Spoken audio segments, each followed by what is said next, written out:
The members of the district Kannada Sahitya Parishad and organizations took out a Padayatre Kaveri Nadigi in the city to protest against the final verdict of Kaveri Tribunal.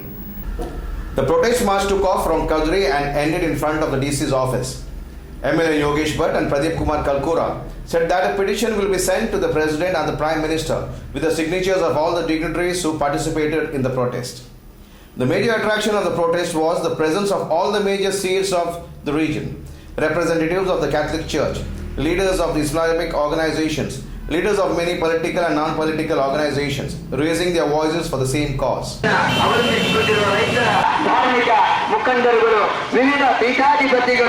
ಕಾಲ್ನಡಿಗೆಯಿಂದ ಈ ಒಂದು ಸಮಸ್ಯೆಗಳು ಎಲ್ಲ ಸಾರ್ವಜನಿಕ ಪ್ರಮುಖರುಗಳು ಈ ಒಂದು ಕಾರ್ಯಕ್ರಮದಲ್ಲಿ ಪಾಲ್ಗೊಳ್ತಾ ಇದ್ದಾರೆ. ಬನ್ನಿ, ಇದು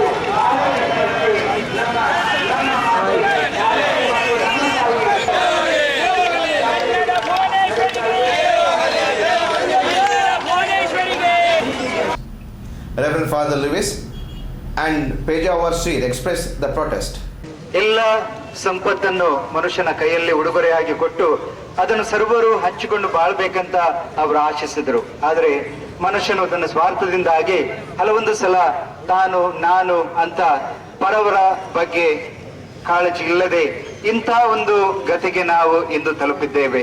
ಈ ಸಂದರ್ಭದಲ್ಲಿ ಪರಮಾತ್ಮನಲ್ಲಿ ನಾವು ಪ್ರಾರ್ಥಿಸುವಾಗ ಜಾತಿ ಮತ ಭೇದ ಎಲ್ಲವನ್ನು ತೊರೆದು ನಾವು ಕರ್ನಾಟಕ ರಾಜ್ಯದವರು ಕನ್ನಡಿಗರು, ನಮಗೆ ದೇವರು ಕೊಟ್ಟ ಕೊಡುಗೆಯು ಎಲ್ಲರಿಗೆ ಅದು ಸಾಲಬೇಕು ಅಂತ ಕೇಳಿಕೊಂಡು ಪರಮಾತ್ಮನಲ್ಲಿ ನಾವು ಬೇಡುವಾಗ ನಾವು ಒಕ್ಕೂಟವಾಗಿ ಎಲ್ಲರೂ ಒಂದಾಗಿ ಸೇರಿ ಈ ನಡಿಗೆ ಮಾತ್ರವಲ್ಲ, ಇದಕ್ಕೋಸ್ಕರ ಈ ಕಾರಣಕ್ಕೋಸ್ಕರ ಸದಾ ದುಡಿಯೋಣ ಅಂತ ನಾನು ತಮ್ಮಲ್ಲಿ ಕೇಳಿಕೊಳ್ಳುತ್ತೇನೆ.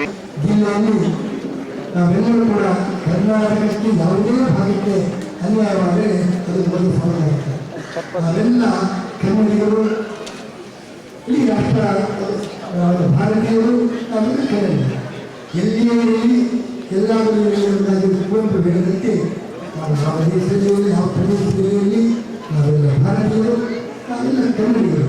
ಈ ಥರ ಎತ್ತರ ಭಾರತಿ ನಮ್ಮ ಸಮಾಜದಲ್ಲಿ ನಿರಂತರವಾಗಿ KSM Masood, Mudbidri, Charu Kirti Pattaraka Swami, Dharmapalanath Swami, Kemaru Isha Vittal Swami, VK Ibrahim of Ullal Dargah and other prominent personalities took part in the protest.